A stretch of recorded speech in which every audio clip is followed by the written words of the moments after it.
ले फिर आ गए। नमस्कार दोस्तों, कैसे हैं आप सब। स्वागत है आपका हमारे नए वीडियो में, जिसमें हम चर्चा करेंगे देश और दुनिया के तमाम ताजा हालातों की हल्के फुल्के अंदाज में, मेरे यानी विनीत पाठक के साथ।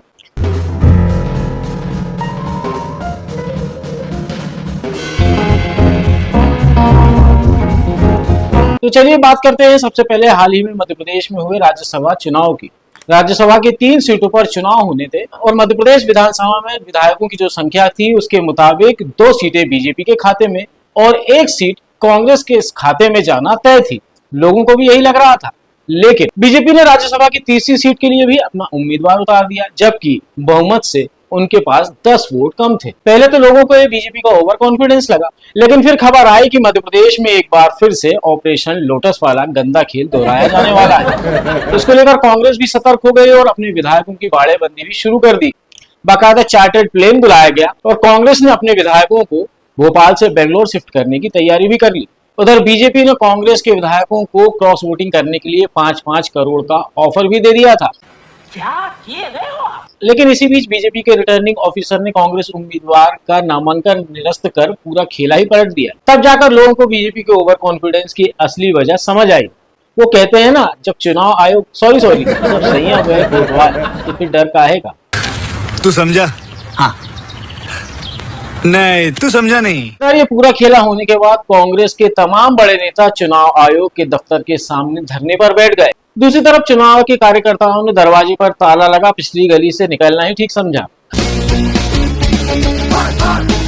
खबर तो यह भी है कि मीनाक्षी नटराजन की इस छोटी सी चूक की जानकारी कांग्रेस के ही एक बड़े नेता ने बीजेपी को दी थी। मतलब इस बार फिर घर के बेदी ने ही कांग्रेस की लंका लगा दी। कुल की मर्यादा, देश की मर्यादा का हनन करने वाले द्रोही, धिक्कार है तुम पर। उधर इस पूरी घटना से कांग्रेस के विधायक भी बेहद खफा है। अरे भाई, आखिर 5-5 करोड़ का नुकसान जो हो गया। हालांकि कांग्रेस के कुछ विधायक खुश भी है, क्योंकि अब अगले चुनाव तक उन्हें अपनी पार्टी से गद्दारी भी नहीं करनी पड़ेगी और जो एडवांस उन्हें मिला है वो तो वापस करने का सवाल ही नहीं उठता। जोर जोर से बोल के लोगों को स्कीमें बता दे। लेकिन एक बात तो माननी पड़ेगी, मध्य प्रदेश में बीजेपी नेताओं ने वोट चोरी से लेकर सरकार चोरी और अब सीट चोरी तक लोकतंत्र की हत्या करने में बहुत जल्दी तरक्की की है। हमसे लड़ने की हिम्मत तो जुटा लोगे, पर कमीनापन कहां से लाओगे। वैसे खबर तो ये भी है कि इस पूरे मामले के बाद देश भर के कुत्ते चुनाव आयोग से बेहद खफा है। कुत्तों के सरदार का कहना है कि हमें सिर्फ एक ही वजह से याद किया जाता था और वो वजह थी मालिक से हमारी वफादारी। लेकिन इस कमबख्त ज्ञानेश कुमार ने तो हमारा भी रिकॉर्ड तोड़ दिया। कुत्ते का पिल्ला कुत्ता होता है, शेर नहीं। कुत्ता है तो कुत्ता। और जब इस धांधली के मामले में कांग्रेस की चुनाव आयोग में सुनवाई नहीं हुई तो कांग्रेस ने देश की सुप्रीम अदालत का दरवाजा खटखटाया। लेकिन ये क्या, जज साहब ने तो मामले को सुनने से ही इनकार कर दिया।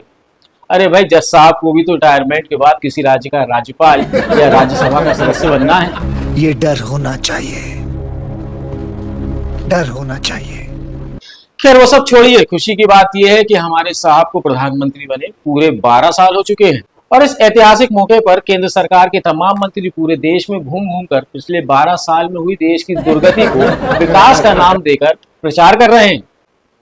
कई बार तो केंद्र सरकार के मंत्री इस तरह के आंकड़े दे देते हैं कि वो भी कंफ्यूज हो जाते हैं कि आंकड़े भारत के हैं या फिर अमेरिका के। मोदी का विकास सुनेगा, मोदी का विकास, रेल बेच दिया, प्लेन बेच दिया, देश बेच दिया। बोलो ना बेटा, कांग्रेस का किया, ले बेटा कांग्रेस जो किया सब बेच दिया, ले बेटा। ऐसा ही कुछ वाकया जयपुर में भी हुआ है। दरअसल केंद्र सरकार के 12 साल के विकास का लेखा जोखा देने के लिए केंद्रीय रेल मंत्री और केंद्रीय ऊर्जा मंत्री जयपुर पहुंचे थे। लेकिन जैसे ही दोनों मंत्रियों ने साहब के फर्जी विकास का गुणगान शुरू किया, इतना सारा विकास एक साथ देखकर प्रेस कॉन्फ्रेंस हॉल की बिजली शर्मा कर गुल हो गई। उसके बाद बेचारे मंत्रियों को अंधेरे में ही साहब के विकास को दिखाना पड़ा। 12 साल पूरे होने पर देश में एक और बहस चल रही है कि साहब ने नेहरू जी का रिकॉर्ड भी तोड़ दिया। हम तो पहले से ही कह रहे थे, लेकिन तुम गधे मानो तब ना। तेरा तो गेम बजाना पड़ेगा। वैसे भी इतने लंबे समय तक नेहरू जी ने देश का प्रधानमंत्री रहकर आखिर किया ही क्या है। हमको सिखा दिया। आखिर देश में IIT, IIM, ISRO, BHEL, ONGC, Indian oil जैसे संस्थान, भाखड़ा नागल बांध और सरदार सरोवर जैसे बांध बनाना भी कोई काम है? हमारे साहब ने एक राम मंदिर बनाकर नेहरू जी के इन तमाम कामों का मुंहतोड़ जवाब दे दिया है। और तो नेहरू जी और देश के दूसरे प्रधानमंत्रियों ने मिलकर पिछले 70 साल में जितना काम किया, हमारे साहब ने 12 साल के अंदर ही वो सब ठिकाने लगा दिया। अरे बाप रे, ये तो धोती खोल रहा है। इतना ही नहीं, साहब ने देश के रुपयों को डॉलर ही नहीं बल्कि दुनिया के तमाम करेंसियों में सबसे मजबूत बना दिया है। इसके अलावा देश में पेट्रोल और डीजल 30 रुपए लीटर मिल रहा है। देश में रोजगार का आलम यह है कि नौकरियां तो हैं लेकिन उन्हें करने के लिए लोग ही नहीं है। और रही बात काले धन की, तो साहब अकेले भारत ही नहीं बल्कि पाकिस्तान, नेपाल, श्रीलंका, जापान, चाइना और तमाम दूसरे देशों का काला धन भी भारत ले आए हैं। अब कुछ कांग्रेसी सवाल कर रहे हैं कि जब दुनिया भर में साहब का डंका बज रहा है तो आखिर ट्रंप के सामने साहब सरेंडर क्यों कर गए? तो सुनो बे, साहब ने कोई सरेंडर वरेंडर नहीं किया है। वो तो ट्रंपवा से अपनी सदियों पुरानी दोस्ती का लिहाज करते हैं बस। चल झूठा। अरे भाई, जिस आदमी ने इतने मजे कराए, एप्स्टीन से दोस्ती कराई, पाकिस्तान से सीजफायर कराया, अडानी को आजाद कराया, आखिर उसकी दोस्ती का कुछ तो लिहाज करना ही पड़ेगा ना। नहीं। बस उस ट्रंप को साहब की वो वाली सीडी नहीं बनानी थी, पहले खुद ही साहब को मजे कराने ले गया और चुपके से साहब की सीडी बना ली और हमारे भोले भाले साहब उस भूरे की बातों में आ गए। चूतिया बनाया तुमको। लेकिन घबराने वाली बात नहीं है, क्योंकि भले ही इस देश को अमेरिका का गुलाम ही क्यों ना बनाना पड़े, साहब को तमाम सीडियां और सारे सबूत वापस जरूर लाएंगे। और देश को गुलाम बनाने के लिए साहब ने समय भी तो मांगा ही है ना। भाइयों बहनों, मैं आपको कह रहा हूं, आप मुझे 60 महीने दीजिए, 60 महीने। शायद 60 महीने मांगे थे। मैंने सिर्फ देश से 50 दिन मांगे हैं, 50 दिन। नहीं, 5 साल मांगे थे। 5 साल भरोसा करो, ज्यादा नहीं कह रहा हूं, 5 साल भरोसा करो। नहीं, 2047 तक का समय मांगा।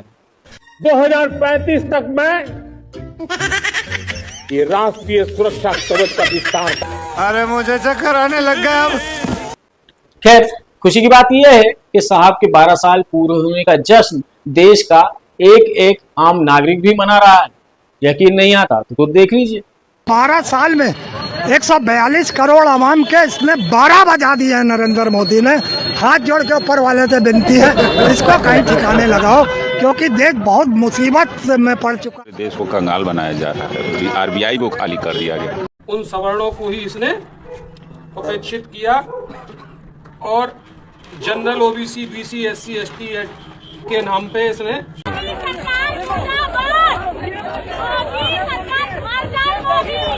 अच्छा रंडुआ वो जिसे लुगाई ना सिल्ली वो दावा कर रहा यहाँ बच्चों से फाड़ के गेट तुम मोदी जा जो कह रही सब कह रही।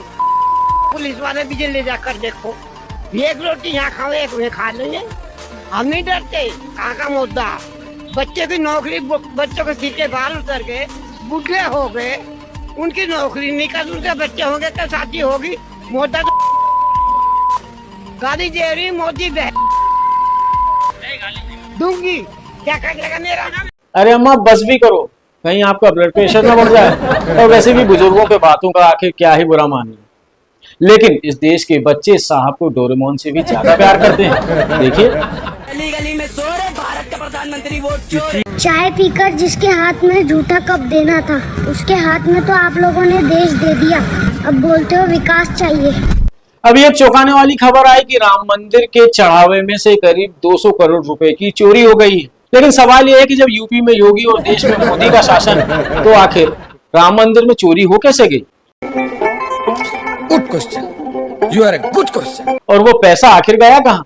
मैं बताता हूँ। वो तमाम पैसा बीजेपी के खाते में गया। अरे कहना क्या चाहते हो? क्योंकि इससे पहले भी इस साल 1991 में जब राम जन्मभूमि रथ यात्रा निकाली गई थी, उस रथ यात्रा के दौरान भी बीजेपी और आरएसएस के नेताओं ने देश की जनता से 14,000 करोड़ रुपए का चंदा इकट्ठा किया, जिसमें सोने और चांदी की ईंटें भी शामिल थी। जब मैं छोटी चोरी करता था, उस दिन अगर मेरी माँ ने रोका होता तो मैं इतना बड़ा लुटेरा न बनता। क्या किए गए हो आप? लेकिन वो पैसा कहाँ गया, आज तक किसी को नहीं पता। इसमें हमारे साहब का कोई दोष नहीं है, उन्होंने तो पहले ही कहा था कि हिंदू खतरे में है। मुझे क्रेडिट नहीं चाहिए। अब किससे खतरे में है ये आप पता लगाओ।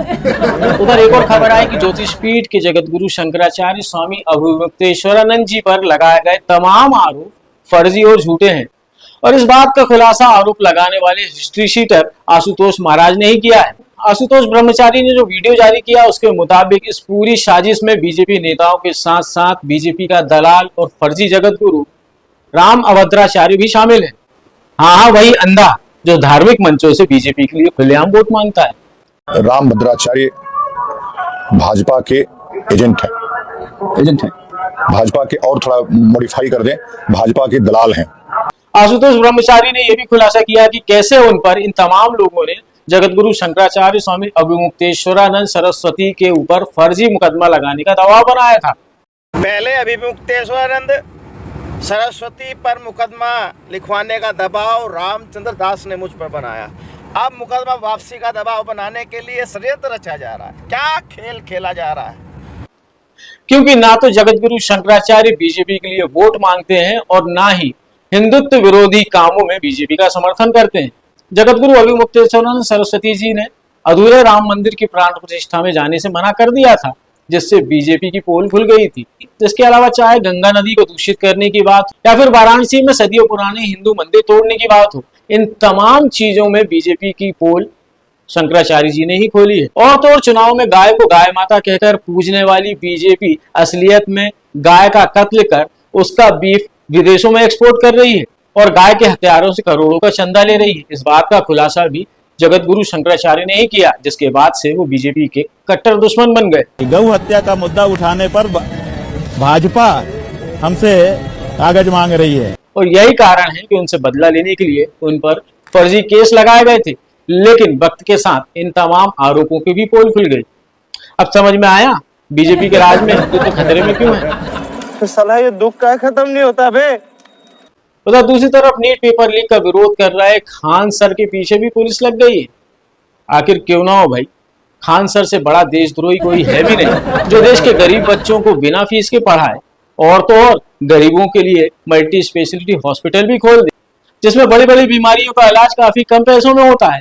ऐसे आदमी को तो जेल भेज ही देना चाहिए। आखिर उसकी हिम्मत कैसे हुई देश की जनता का भला करने की, वो भी नेताओं को चंदा और कमीशन दिए बगैर। इस देश में जो भी आम जनता का भला करेगा उसको फांसी पर लटका ही देना चाहिए। उधर स्टेट ऑफ हॉर्मोज में अमेरिका ने एक मालवाहक जहाज पर हमला कर 3 भारतीयों को मौत के घाट उतार दिया। इसको लेकर अब कांग्रेसी बवाल मचा रहे हैं कि 3 भारतीयों की हत्या हो गई और साहब के मुंह से चूं तक नहीं निकली। तो भैया, भारतीय तो पैदा ही कुत्ते की मौत मरने के लिए होते हैं। ये तो लेटेस्ट न्यूज है। इन 3 निकम्मों के लिए क्या साहब अपनी दोस्ती तोड़ दें या फिर अपनी सीढ़ी जारी करवा लें? ये मोदी की सरकार है, मनमोहन सिंह की नहीं, जिन्होंने अमेरिका में भारतीय राजदूत के साथ हुए अपमान को लेकर कड़ी प्रतिक्रिया दी थी। इतना ही नहीं, मनमोहन सिंह ने रातों रात दिल्ली स्थित अमेरिकी दूतावास के सामने से सारी सुरक्षा व्यवस्था भी हटवा ली थी और तो और अमेरिकी राजदूतों को मिलने वाले विशेषाधिकार भी तत्काल रद्द कर दिए थे और अमेरिका को कड़ी चेतावनी भी दी थी। ये मोदी की सरकार है, आम लोगों के मरने पर कोई फर्क नहीं पड़ता। हाँ, दोस्ती टूटनी नहीं चाहिए। मोदी जी वाह वाह वाह।